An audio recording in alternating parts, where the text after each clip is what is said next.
Hey everybody, welcome into the Big Factor here on the Big Play Sports Network. That's an extra hard clap for you, Ryan. Today. Ryan Tyler, Jack O'Rourke, Nick Badone up at the desk. Been a heck of a day here at Big Play. Nothing stops us from getting after it. Before we talk about NCAA, guys, if you're watching this on the Rock Entertainment Sports Network, first of all, welcome. You're going to know who won the NCAA tournament game, the finals, who's cutting down the nets. We don't have the luxury of knowing that yet as we're taping this, but we do know it's, of course, Houston versus Florida. More so, we're going to talk about the epic collapse that Duke had against Houston. Against Houston, but more importantly, Cooper Flagg, guys. People are questioning if he's clutch or not. Maybe a couple bad shots down at the stretch. You know, the clutch thing should have never come up in the first place. That unfortunate little slip he had against Clemson a couple of months ago might have played into that leading up to the tournament. But man, guys, it's just so weird because the game was over so many times. Like when that happened and he touched the ball on the inbound, like the game ended, but it didn't end. Each time they found a way back in it, down 14 in the second half, down 9 in the second half. Coach Sampson and those Cougs, Ryan, the ones that we've been on since this tournament started, find a way to get it done, dude. Yeah, I still can't believe it. Fifth largest deficit overcome in Final Four history. Cooper Flagg had 27 points in the loss, so still had a good game. Trailed by 14 with 8 minutes left to play, 9 with 3 minutes to play. I was watching it at the bar. I went to the bathroom, came back. It was somehow tied, and I thought, oh my God, the Cougars are actually going to pull this off. And luckily, me and Jack, if you've been watching the show, we had Houston since the very beginning. Kelvin Sampson, I believe, the longest active head coach with the most wins without a NCAA title. He looks to end that, and maybe by the time you're watching this on Rock, he did end it. At least I know you mean, Jack. We hope so. That'd be cool. I mean, it's a program that was so historic with Hakeem Olajuwon and Phi Slamma-Jamma back in the day, getting upset by Jimmy V and NC State. After that run kind of ended, the school went on, I think it was one tournament appearance in 21 years until Coach Sampson came in at the helm, got the team to the Sweet 16 countless times, Elite 8, now a Final Four. It's cool to see these powerhouses back. Like when John Fanta was on the show and we talked a bit about like who's going to be the next team after St. John's in the Big East to really bring that basketball school brand back to life. That's a cool one to have too in the sport, is Houston being good. And man, it'd be cool to see them finish it off tonight. Yeah, Florida back in the big game for the first time since 2007. That was, of course, Joakim Noah, Al Horford, Corey Brewer and company. Been a long time for them. Now, they had to get here. They beat Auburn. Also a comeback effort. Not as crazy and unfathomable as Duke's blown lead, I guess I'll call it. Florida trailed by 9 in the second half. 15 lead changes, 10 ties in this one. Bruce Pearl goes home in the Final Four. Walter Clayton, guys. That's about all I have to say about that. Yeah, I mean, you asked for it, right? You kind of said, when are we going to get our guy? I mean, he's not going to be one of those guys who's going to be a janitor. He's definitely probably going to be making it out to the NBA here sometime in the very near future. That's pretty for sure about him. But man, like, the thing about him so crazy too is he's the first player since Larry Bird to have 30 points in back-to-back games in the Elite 8 or later in the tournament. So when you talk about like elite company, how much more elite could you get than a guy who carried Indiana State all the way to the title game back in the day? Like if you're Walter Clayton Jr. and you're Florida, like how cool is it to be back here first time in well over 15 years? UConn close game. They played a bunch of close games down the stretch, Texas Tech, and then of course that semifinal. Like they're battle tested, man. Yeah, obviously Final Four all chalk. National championship's going to be all chalk. But people talked about how this year was such a down year for the tournament. I understand you didn't have any real Cinderella stories, but I still thought it was an entertaining tournament. Obviously, burying a buzzer beater in the final game, not really too many memorable moments. But I thought overall, I mean, it's been a fun tournament, and as it is really every single year. Yeah, I'm interested to see if like kind of the trends continue and if future tournaments are similar to this one where the creme de la creme really does, rise to the top and the big programs really do flex their muscles ahead of everybody else, or on the inverse, will it be back to some of what we knew? And maybe NIL and all of that doesn't matter, where some of these mid-major schools do have an opportunity to make some noise against some of the more blue blood programs, but only time will tell. I'm curious to see if this tournament is kind of the exception or if this is the new rule now in college basketball. We also didn't really ever get a chance to talk about the women's tournament on this show before, but shout out Paige Beckers, shout out UConn, Gino Ariema, another banner to hold up there in Connecticut. It was cool, man. Like for Paige to be able to for any athlete, really, this is male or female, to be able to end your last game at a spot, with the championship. Obviously, Paige is going to be the number 1 overall pick in the 2025 upcoming WNBA draft. The one thing about the WNBA draft is they do it like right away. So that'll literally be in like the next couple of weeks here, and then the WNBA season starts shortly after that. So Paige Becker is going to be the number 1 overall pick, but she spent so much time at UConn. She kind of helped build that program up on the women's side to, be a legitimate contender every single season that she was there. So to get that big kind of blowout win over SC and Dawn Staley was really cool for the women's bracket. We're kind of at a point, too, where women's basketball, it's not just back. You could argue over the last 2 years, you're looking at a pure entertainment aspect of what's going on, the heroes and the villains in the sport. Far and away clears men's basketball recently. Like going back last year, you have the Caitlin Clark, Angel Reese. This year, you have Paige, who everyone loves. HVL down there at TCU. There's a bunch of players. Juju Watkins is super fun to watch. Miles and Hidalgo, my girls over at Notre Dame. You also have the villains a little bit, like Sedona Prince has her stuff going on where she had some issues, definitely. I think is the nicest way to say it for TV, but you're kind of getting that element all across the sport where you're finding these cool matchups where, like, I found myself tuning in multiple times to the women's tournament this year. It's fun to watch. They have the bigger names right now than the men's it's because they also, unlike the men's basketball, they come back year after year and you actually get to learn who they are. Like Paige Buecher has been in college for 4 years, so you actually do get to appreciate her story and the justifiable end eventually. Like Duke has Cooper Flagg, and I'm willing to say that Cooper Flagg is a bigger name than Paige Beckers, but if Cooper Flagg wasn't in this tournament on the men's side, there's no bigger name than Paige Beckers, right? No. I think there's a couple more women's basketball players you can name as well. Like I think Juju Watkins would be in the same conversation. Bigger than everybody not named Cooper Flagg, right? I would agree. I mean, I knew, funny enough, I mean, I'm not a college basketball junkie, but I knew more women that were in the women's side tournament, honestly, I could name that were on the men's side. So, I mean, yeah, I think you're exactly right, Jack. And it is because it's less of one and done. Like, we've watched Paige at UConn now for years. And even if Haley Van Lith transfers schools every single year, you catch her every single year as well around this tournament. Yeah, she finds a way to keep returning to the tournament. Where will she be next year? Future Cleveland Rocker. I was gonna say I think she's going to the draft. I think she's going to the draft. I wasn't sure if she had like a Bo Nix like 8th year of eligibility to go somewhere or not. I suppose it's always possible. I just saw Cleveland Rocker. Was this Haley real? Van I Lith. saw Hunter Dickinson is eligible again. Was that real, or was I getting my leg pulled? You definitely got sent held on that one. Okay, Yeah. I figured, but you just never know with the NCAA these days. It'll be fun. Like now that college basketball is on the up and up, Cleveland getting a WNBA squad back. I'm so like, ready, dude. There's big reason to really. There was in my mind reason to watch the women's bracket this year, because there's going to be a WNBA expansion draft for Cleveland, and we're going to have an opportunity to pick some of these players off of other rosters. So that'll be a fun time when they get that up and running. Whenever 2028, 2029. Very quickly, I'll give our vote for face of the franchise. Okay. Who you'd want it to be? Okay. Oh, I mean, I asked, so I can't start. I would just go with Paige Beckers. Okay. Yeah. How about this one? Caitlin Clark. Yeah. It's going to the be face of the game, going to yeah. be affiliated with the Cavs. That times up somewhat nicely with her free agency. We know Dan Gilbert, who owns the Cavs, is one to make a big splash. No bigger splash than Caitlin Clark. On the show before, multiple times I've expressed my love for Angel Reese being a Cleveland Rocker in the very near future. I would rather be the villain than the hero in the WNBA if I get to choose how we're going to do it and become champions of the league. But I'll stay away from her for that purpose, son. Give me Haley Van Lith. I mean, just one of the best to watch. Go USA! I mean, like she's got it going. That's good. You don't want one of those Cavender twins? They don't play. I mean, yeah, they don't play in college. They're not going to make it to the They pros. market it well, but they don't play. The thing with Haley Van Lith as well, too, for the people that haven't seen the clip online, you have to Google Haley Van Lith dad, and she's dating Jalen Suggs. Oh, yeah, that was awesome. She's dating Jalen Suggs on the Orlando Magic, and her dad looks like he belongs in a Cleveland sports arena. Yes, he like, does. She hit a big Gladiators game, specifically. She hit a big bucket, and he came bumbling down the steps, high five Jalen Suggs. Like, it was an electrifying clip. Like, go look up Haley Van Lith dad. Like, we need that energy in Cleveland with the Rockers. We sure do. All right, we got to take our first break. We get back. We're looking around the diamond. Vladdy gets a fat paycheck. Pirates make the headlines for the wrong reasons. And our Guardians, our Guardians are still struggling out west.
Hey everybody, welcome back to The Big Factor here on the Big Play Sports Network. We're going to go around the diamond, but before we do that, I got to tell you about our great friends over at Fairway Ford Ohio. Fairway Ford is the biggest Ford truck dealership in the entire state of Ohio. They have the largest selection of Ford F-150s and Super Duty trucks, and I can promise you this, you will not be beat on price by any other Ford dealer. Don't let a short drive to Canfield prevent you from saving thousands of dollars. Yes, that's thousands of dollars on your new truck. Fairway Ford, the largest inventory of new Ford trucks, lowest pricing, and the same hometown level of service. Go give them a visit. It's fairwayfordohio.com. Once again, that's fairwayfordohio.com. All right, guys, we're flipping it over. We're looking across the diamond. We'll start here. Vladimir Guerrero Jr. signs a whopping 14-year, $500 million deal that will keep him in a Blue Jays uniform for the remaining future. This is the third highest paying non-deferred contract in the entire league. Vladdy, a Blue Jay for years to come. I actually heard, guys, that the Cleveland Guardians offered Vlad Guerrero Jr. a $140 million contract over the next 140 million years. Wow. $1 fully guaranteed every single year. Unfortunately, he did, in fact, balk at that, and that's why he re-signed with the Blue Jays. Nice to see the Blue Jays. Nice for the Blue Jays, I guess, to see one go through the hoop. Every offseason, it feels like they're in on the big name. Juan Soto. They were in on Juan Soto. They were in on Shohei Ohtani until they weren't. So, like, the last two off seasons, they've swung and missed, no pun intended, on the biggest free agents out there. So they took care of their homegrown guy in Vladdy Jr., and it's cool to see. You know, son of the legend of a game. He's kind of evolved into the face of their franchise. They probably need to get him a little bit more help. Like, I know they just spent a ton of money, and I'm not trying to, downplay this signing at all, but there's still work for the Blue Jays to be done, in my opinion. Hey, well, they have this second baseman. He goes by Andres Gimenez, who all of a sudden is just hitting dingers A home left run and right. machine, yeah. Works out for them. Nick, it's okay if you're nice to Canada because you're not a hockey guy. I'm a hockey guy. I've had my whole life to build up being mean to Canada, so I'm going to be mean to Canada about this signing. They got Dame Lillard. They're at the point where all they can do is just keep their... Wow, that's an allegation I thought you'd say for Friday. That's a Monday allegation. Well, that's what's going on. Like, they can't go out and get these guys from out of town, as you mentioned, Nick. So they had to stick around and sign Vladdy for whatever money he asked for. Vladdy's debut in 2019, he's been a great player ever since then. But, like, when you start to think of $500 million money, I don't care if it's over 1 year or 10 billion years, you're thinking of a really darn good ball player, a guy who's consistently putting up 40 home runs, 120 RBIs. I know he doesn't have the great supporting cast around him, but, like, if you look at Vladdy's stats, they're not exactly $500 million stats. And also, I think he's 26, about to turn 27 right now. That contract ain't going to look real good in 10 years. Like, that's going to have a very hard fall off. But the good thing, though, is I believe the current AAV is only 7 more than they're currently paying him. So it's not like they're really, really breaking the bank from what they're currently doing. So they had to do it, and it was a good move for what it was, but it's not really going to make him go back to 91 and 92. And this has been going on forever. I mean, Vladdy's been wanting paid, and they've been refusing to pay him for the last 3 seasons. So to finally put this all to bed, I think there's something to be said there as well. We're less than 10 games into the new season. You finally get this done, settled, forgotten about, and you could just focus on winning baseball games, and Vlad could focus on mashing homers and doing what he does every single day in, day out of an MLB season. So I think there's also something to be said about, after 3 long years of negotiating, just finally having this thing done. I will say, though, I was at the Home Run Derby in Cleveland when he participated his rookie year, and I was there as well. That 7 minutes of him hitting in that first round or whatever it was, like, that was some of the coolest just sports I've ever watched, as dumb as that sounds. Like, you know what I mean, Nick? Like, that's just, like, it's a different level of, like, wow. It was awesome. When the Home Run Derby in Cleveland was one of my favorite sporting events I've ever attended. It was actually, like, early onset big play. We had interviews lined up through a former, I guess, partner of ours, I guess I won't name it, with Joe Thomas and Omar Vizquel down in, like, Mall C area, like, on that big patch of grass. Yeah. So I was filming those interviews with Joe Thomas and Omar, and I had never met Dave yet, like, in real life. We had only known, like, each other over the phone through text and, like, Slack. And Dave texted me. He's like, "Hey, I'm coming down. Like, want to go to the Home Run Derby?" So my first time ever meeting Dave in real life, we went to the Home Run Derby. Wow. I think although all of us in Cleveland can appreciate a franchise that isn't the Dodgers, that isn't the Mets, that isn't, you name it, handing out a franchise contract like Yeah. that. And given a guy who deserves to be paid, one of the best in the business at his position, gets his fair payday. I think we can all appreciate that as Cleveland fans, right? Yeah, I mean, he's a 21 WAR guy right now in his career, and he's a baby. So I mean, he does deserve the money. Maybe I sound a little bit hard on him. Like, he does deserve a bleep ton of money, but maybe just too many years. Yeah. All right. Well, good on the Blue Jays. Bad on those Pirates, Jack. So the iconic Clemente wall over there in right field has Clemente's number patch on it for as long as we can remember. Well, they placed a Surfside seltzer, if I'm correct, where it used to be for an advertisement. Pittsburgh fans didn't appreciate that.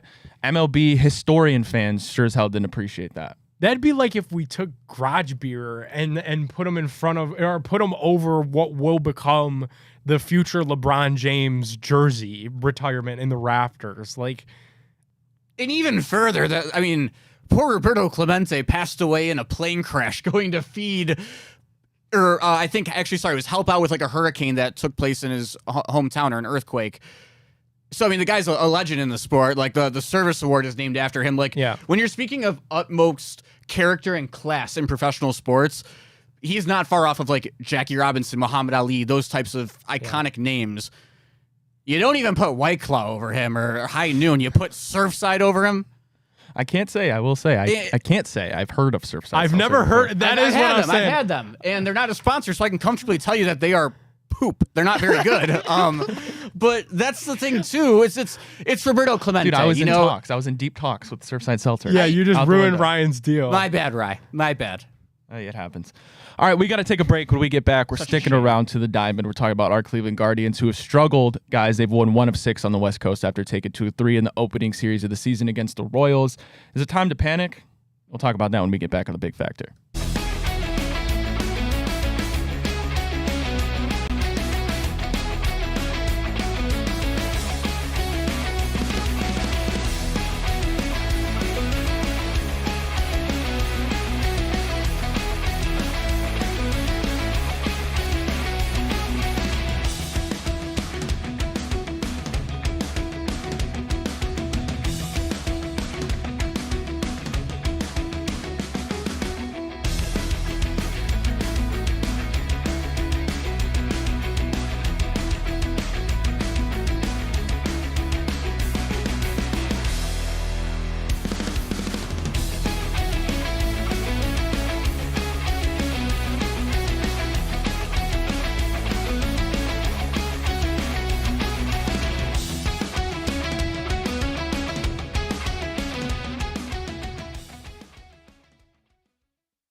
Hey, everybody. Welcome back into the Big Factor here on the Big Play Sports Network. Ryan, Tyler, Jack O'Rourke, Nick Padone. I told you about our great friends at Fairway Forward. I also got to tell you about our great friends over at Garage Beer, guys. Garage Beer comes in just 2 flavors, Classic Light Lager and Classic Lime, as you can see on the top of the screen. No frills, no bitterness, no IPA taste. It's just beer-flavored beer.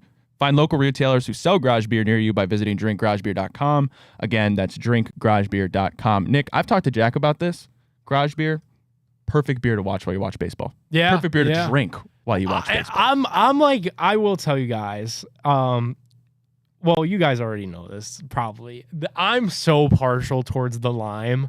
Like, oh yeah, you are. I love the lime. Like, the lime holds a very special place in my heart, especially in baseball season, especially now that it's going to be, hopefully at some point here soon, nice weather outside, after snow-pitting day comes and goes. Yeah, I have a soft spot in my heart for the Garage Beer limes. Guys, long Monday down here at the stew. Had to get stuff ready for tomorrow. Big day. Might need to grab a 6-pack on the way home and just calm yourself down a little bit. It's been a Monday.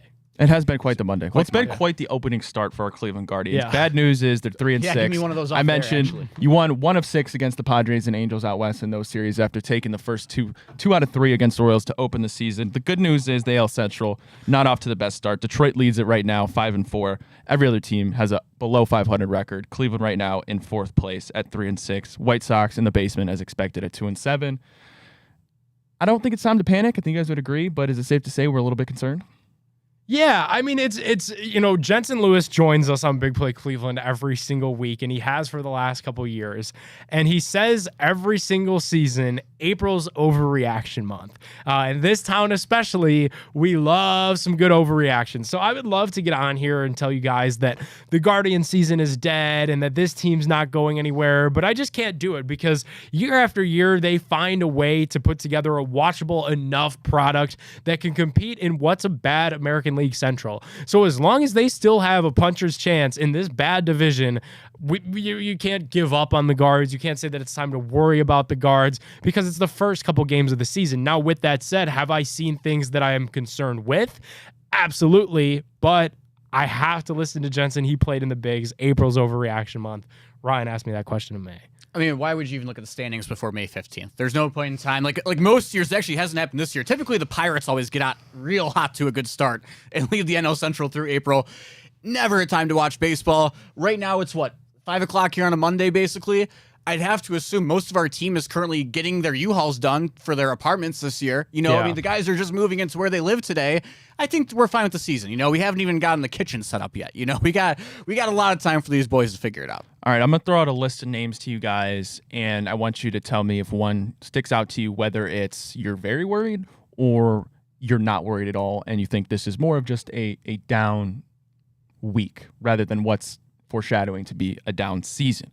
Lane Thomas batting 172, Rocchio 192, Bo Naylor 174, Nolan Jones 136, and then we get real down low. John Kenzie Noel 0.063 and Daniel Schneemann 0.083. I mean, all of those are bad. Can we start there and say that all of those there are cause for concern?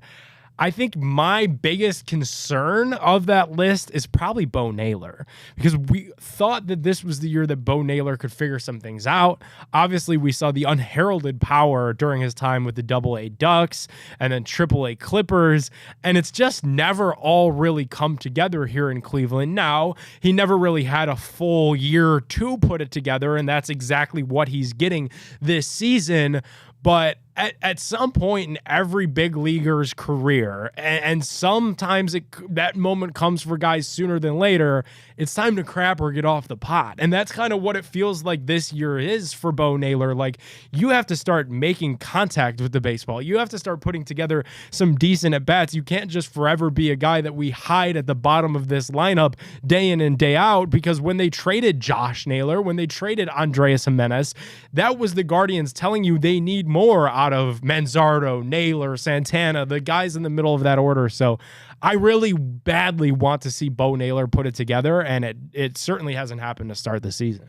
I'm gonna sound boring on this, but I'm not worried about any of those guys yet. If I'm not gonna sit here and open the Guardians segment talking to you about Gabriel Arias' 356 batting average, then I also equally shouldn't be allowed to sit here and talk to you about Jonk's 0.036 batting average or whatever the heck you said it was. I mean, pretty damn close. These things, these things level out as the year goes on. I mean, how many at-bats have these guys gotten so far? 22, 23? Yeah, you take 600 at-bats in a major league season. If you're an everyday player, you take at least 300 probably if you're a platoon guy. Those guys are going to be fine. I would say, in an ideal world, specifically for those outfielders, like I do think that both Jonk and Nolan Jones are guys who need everyday at-bats to be what they can be at the major league level. Like I think those are guys who are big confidence players and are guys who just they strike out a lot. Like it's just part of their games. It's like if you start sitting every other day, or like you're suddenly looking up at like, okay, I've played twice this week and I got 7 strikeouts in at bats. Like, oh crap, like I'm not playing for another day. Oh, now I'm panicking. I got to figure it out. Like, no, it's way too early for that stuff.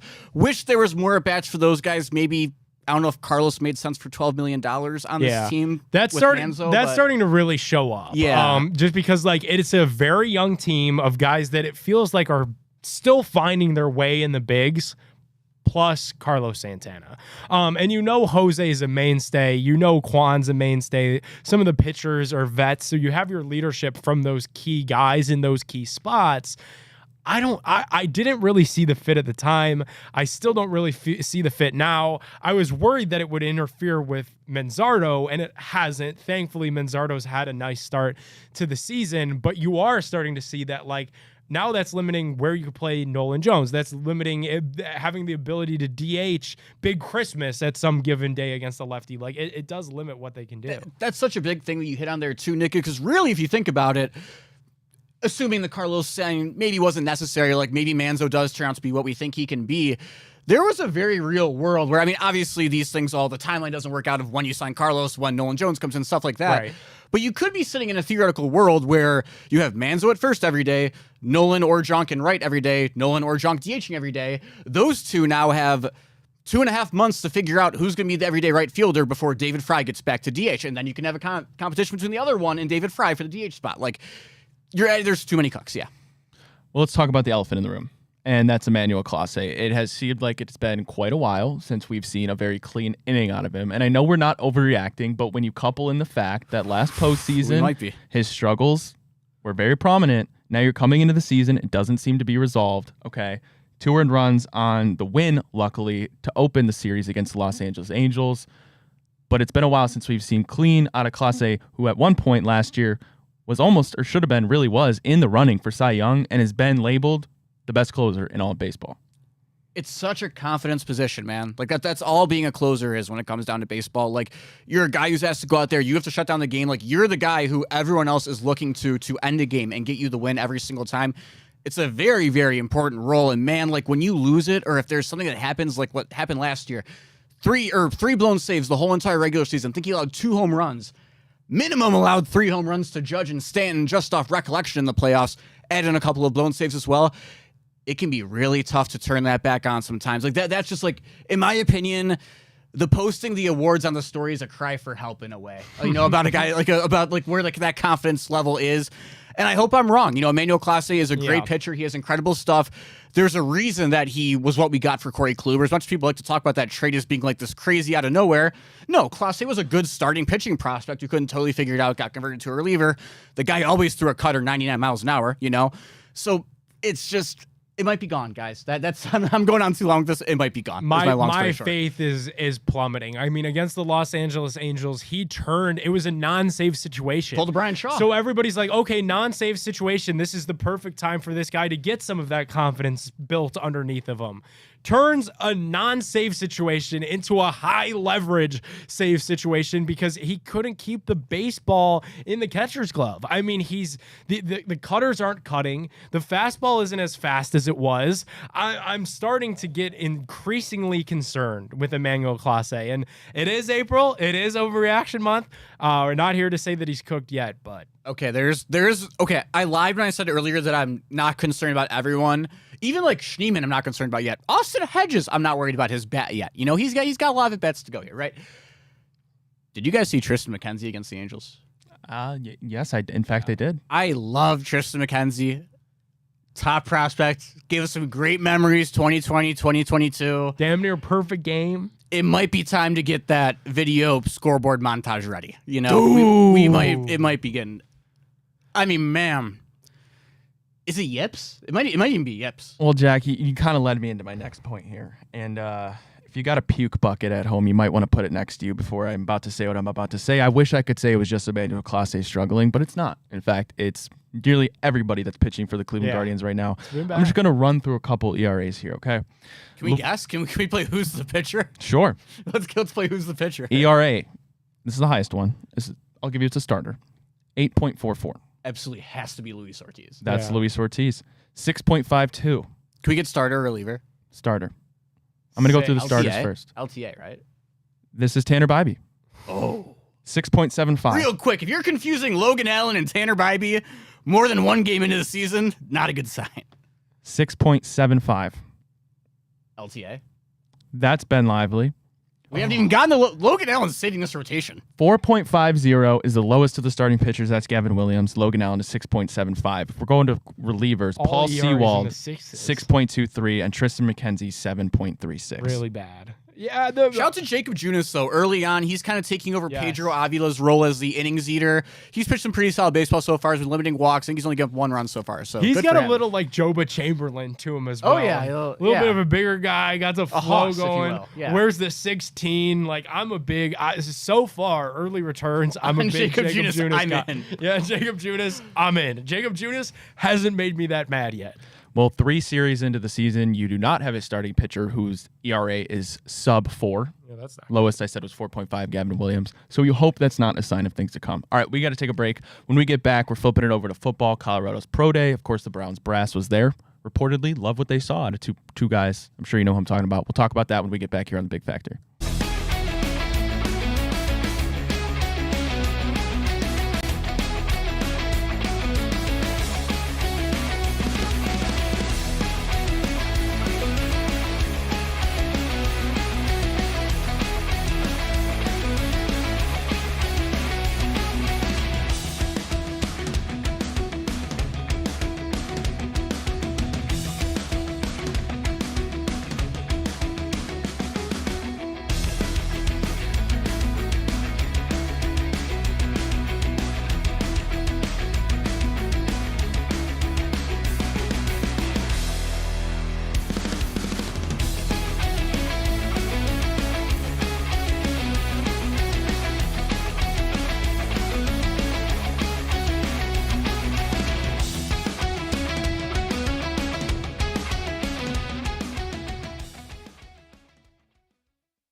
Hey, everybody. Welcome back to The Big Factor here on the Big Play Sports Network. Ryan Tyler, Jack O'Rourke, Nick Padone. We're flipping over to football. Colorado's Pro Day has gone and passed. The Browns brass, of course, in attendance. Deion Sanders, pretty damn confident one of Travis Hunter or Shedeur Sanders will be the pick at number 2 going to the Cleveland Browns. Reportedly, guys, they love what they saw. Obviously, Shedeur threw. Travis Hunter did indeed run routes, and it does seem more and more likely as we get closer to this NFL draft. Pick at 2 will be somebody from Colorado. I think it's going to be one of these two guys. Like they need a quarterback. Cam Ward's not going to be there. Shedeur Sanders is probably the best QB available at 2. They seem really interested in Travis Hunter, and I think for good reason. He's a very talented player. He got it done on both sides of the football. Andrew Berry was throwing out Champ Bailey comparisons, and obviously Travis Hunter did it at a much larger scale at Colorado. This was a guy that was a full-time player on both sides of the football, offense and defense, whereas some of these other guys that have tried it were, a predominant position, but could contribute on the other side of the ball in a part-time capacity. So there is a lot of reason to get excited about Travis Hunter and the possibilities of him in Cleveland. The one thing that I'll say is if he's the pick, and the Browns view him primarily as a wide receiver, you then need to feature Travis Hunter in the Browns offense the way that we haven't seen a wide receiver be featured in a Cleveland offense since Josh Gordon, probably pre-Josh Gordon. They couldn't figure it out with Odell Beckham Jr. They couldn't figure out with Jarvis Landry. Even Jerry Jeudy put together one of the quietest 1,000-yard seasons that I've ever seen. He needs to be the focal point of the offense moving forward if that's the selection. It's mock draft season, and we've gone over some. I want to go over this one because there's people, and I would love this situation, the scenario, if it did play out, very unlikely that you get Travis Hunter at number 2, and somehow you find your way to trade back up if Shedeur does fall past the Giants and probably the Saints, which I believe pick number 9. Now, this latest mock draft, Nick Baumgartner of The Athletic, he does have the Browns taking Travis Hunter at number 2.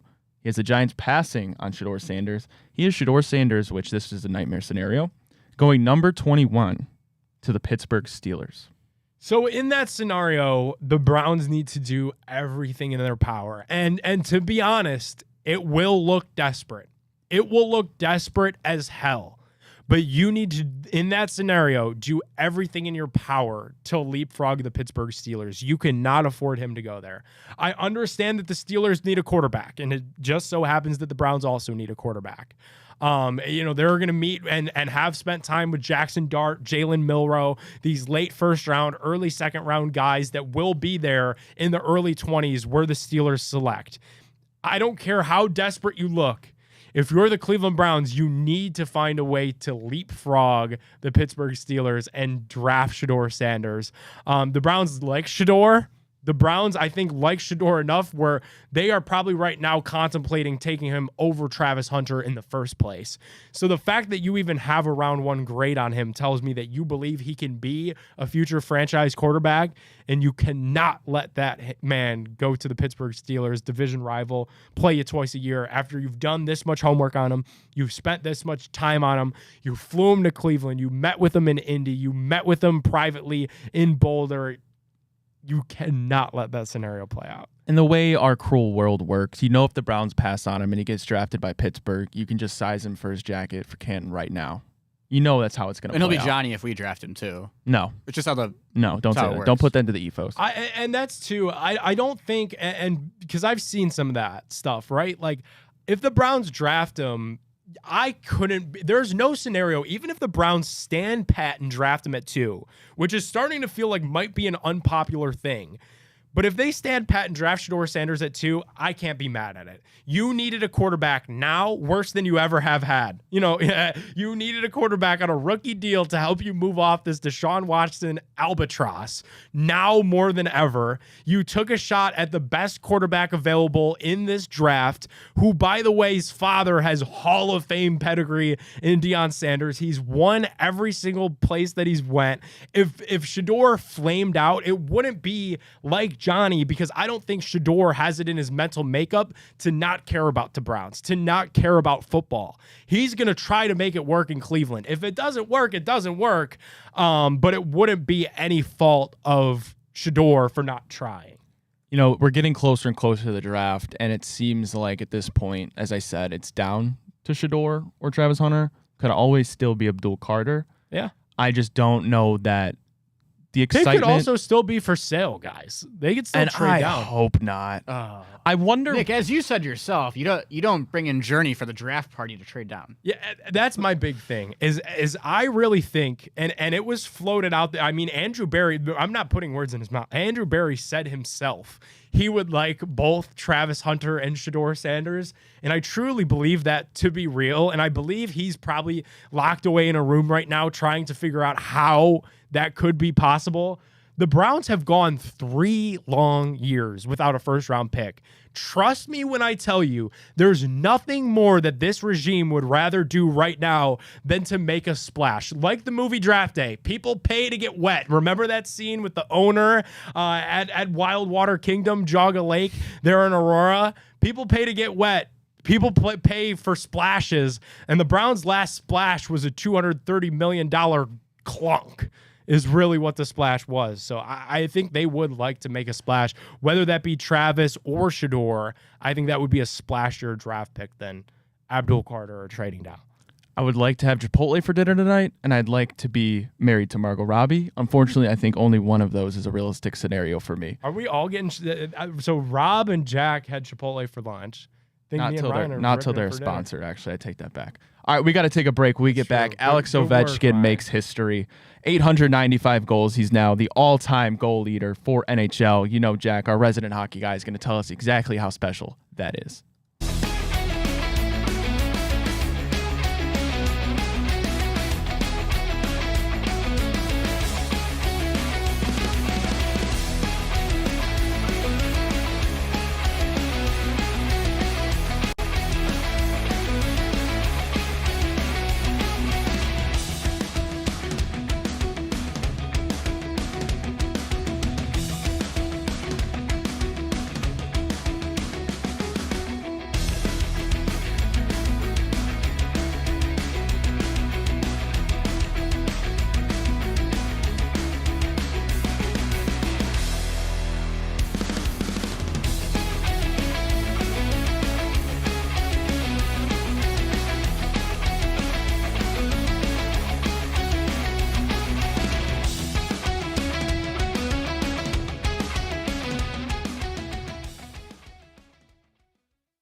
Hey, everybody. Welcome back to the Big Factor here on the Big Play Sports Network. Ryan Tyler, Jack Rourke, Nick Padone. The streets are asking Jack. Alex Ovechkin, 895 goals. He's now the all-time goal leader in NHL.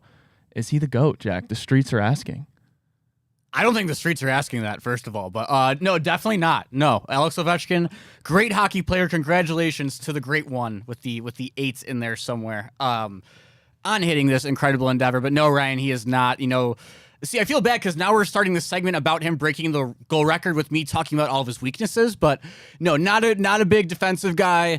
His assist numbers haven't really been great since about 15 years ago. So a legendary goal scorer and a ring winner. Who has more aura? Because I know you factor that into a lot of these debates. Him or Gretzky. Oh, definitely Ovi. Ovi is because he's just like an old Russian dude. He's like imagine if Jokic had a much more like carefree. Like imagine if Jokic was just like funny all the time. Like that's who he is basically, if that makes sense. Ryan, we were talking about it last week. Nick wasn't here, but his big thing is the Banzameko dance, and he does this little dance and sings Banzameko dance in the locker room. But so cool to see him do it. I don't know if you guys caught it, but like the celebration after was nuts. Like he just did like a sliding penguin celebration. My question is, I gotta admit, I didn't watch the game. Did they stop play like they did when LeBron broke the record? Okay. Yeah, and Wayne, the great one, number 99, came out and talked as well. So pretty cool moment though. And yeah, he's deserving though. Like Ovechkin's one of those guys who was not hated early in his career, but like it was kind of like Crosby versus Ovechkin for a long time. And like Crosby was the one who won a lot when he was younger in the league. And Ovechkin didn't get his ring until 2018, which is 13 years into his career. So he kind of had like a bit of a stench around him for a bit, but him going to get that ring was awesome. Him lifting it for the first time, like he kind of just won over everyone basically. So he's like everyone's top 5 favorite hockey players. Like just cool to see a guy like that do it. Scored from Ovi's office too on the left circle. So all right, well, so enlighten us hockey ignorant guys. Where does Alex Ovechkin stand in terms of the greatest to ever play the game? See, that's so tough because hockey is also a sport that's kind of caught in the fact that 2 of probably the 5 greatest players of all time, Sidney Crosby and Mario Lemieux, both had, well, Mario Lemieux got cancer in the middle of his career, so he took like a 3-year break, but like he was on pace to basically tie or beat Gretzky in every single stat. And Sidney Crosby was like ridiculous his first 6-7 years in the league, got terrible concussion issues and didn't play for, or he like played, but almost like Embiid for 3 or 4 years in a way, but he wasn't like purposefully, I don't know. He didn't have like that stigma about him sitting out, if that makes sense. So it's kind of hard to rank guys, but like Ovechkin's definitely gonna be in your top 5. I mean, the guy's gonna finish with 900 goals probably. I don't know if he plays next year now, but the thing about him too is this Capitals team is actually really good this year. They might be the number 1 seed in the East. I believe they're gonna be the number 1 seed in the East actually. So he could actually have the chance to get the goal record late in the year, win a cup, go home with 2 rings, and have a pretty special story. All right, I got to ask, how are those Blue Jackets doing? So the one time we actually took time on the show to talk about the Blue Jackets and when they were doing well, they played Vegas that night, I believe. Vegas worked them, as they usually do. They went on a nice little, like, lost, like, 7-10. And they had to win last night, and they lost last night. They're done. But a great run, and especially, like, considering, like, everything going on with even before Johnny Gaudreau passed away, this team was predicted to finish bottom 3 in the league, probably. They lose their star player in a terrible tragedy. And just, like, the fact that the city was able to rally around, the fact that they got to April with the team being competitive for the first time in 5 or 6 years. So that's a big improvement in the first place. But you kind of get that story moving as the year rolls on. And like, it's good that hockey matters in Columbus again. They have a ton of great pieces. Kirill Marchenko, Adam Fantilli, Kent Johnson. Like, they're going to be good for a really long time once they figure out their defensive situation and their goaltending. Sounds like it's safe to say the Blue Jackets will not be winning the Stanley Cup this year. They're going to bring back Bobrovsky. Yeah, Bob. Yeah. Oh, yeah. Sergei Bobrovsky, baby. Yeah, he's got to come back. 2009 Rookie of the Year, Steve Mason. You know, yeah, there's some goalies in there in Blue Jacket lineage. I know a little puck here. He's got some puck in him. Wow. Well, it's a little bit realistic that the Cavs could maybe win their second championship in franchise history. They're looking to lock down the 1 seed in the East as we get so close to the NBA playoffs when we wrap up the Big Factor.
Hey everybody, welcome Final back to the Big segment. Factor here on the Big Play Sports Network. Ryan Tyler, Jack O'Rourke, Nick Padone. We're talking about basketball. We are oh so close to the NBA playoffs, right around the corner.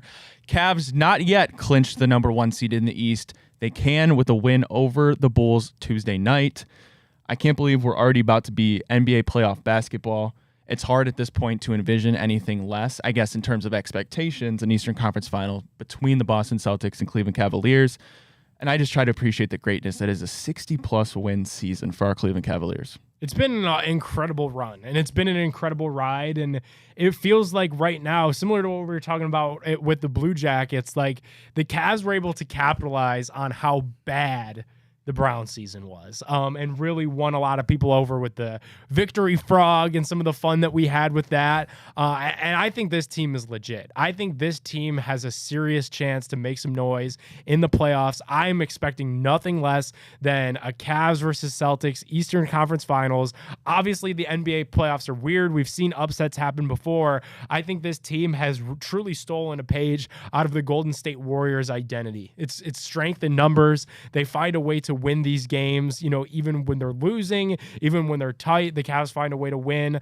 Locking up the number 1 seed will be important in the East because that means Boston has to come to Cleveland for a 7-game series, and you'd expect, obviously, that one probably to take all 7 games if the Cavs are going to go to the NBA championship again. So buckle in and keep your calendars free this June, because we really could have a really fun run, and that'd be great for us at the network, obviously great for the show, and great for the Cavs to really turn this thing around just under 10 years of after losing the greatest player of all time. It's been an incredible turnaround. Yes, shop. There it is. Can't wait to edit that out. The shout out to the Cavs for being so good, not only because it comes off the heels of the Browns being absolutely terrible. Jack, this is your first year really getting into basketball, and you get to sit here and watch this just outstanding. Yeah, it's not Cavaliers always team. like this. It's not. Yeah, no, I'm definitely going to have to prepare myself for that fact. I think if I could survive the Samardo Samuels days, I think I can get through with Donovan Mitchell A-okay. But, man, the biggest thing, I'm happy Donovan is sitting out this upcoming Tuesday against the Bulls. I know J.A. wants to go for this 82-game thing. I don't know, man. And I know we haven't even officially clinched the East yet. I'm such a big believer in sitting out. And I'm because it not works. What? Because it works. It works. No, so I'm not a big fan of these people come at you with they're not going to be ready to play in the playoffs because they sat out 4 games at the end of the year. They're going to miss, so they're not going to play for a week anyways because of the play-in, So what was an extra 3 days at that point or whatever? They're in the prime of their athletic careers. I'm sure if Donovan Mitchell does not play an organized basketball game between now and game 1 of the playoffs, he will go out there and score 20 points because that's why you practice too. I want to see everyone not playing. I just want to be healthy. Because when that made me so mad when he was out there last night. Like, couldn't you, this awesome season we've been talking about every single day, comment, how awesome are the Cavs, this and that, the threes, blah, blah, blah. If Donovan Mitchell gets hurt against the Sacramento Kings on a Sunday in April, and that's the reason you don't go anywhere, right? Like, you can't play anyone. I like the passion, Jack. Yeah. That's going to be it for today's Let 'em know. for episode of The Big Factor. Shout out to Garage Beer. Shout out to Fairway Ford. Appreciate everybody tuning in, whether it's on social or the Rock Entertainment Sports Group. We'll be back.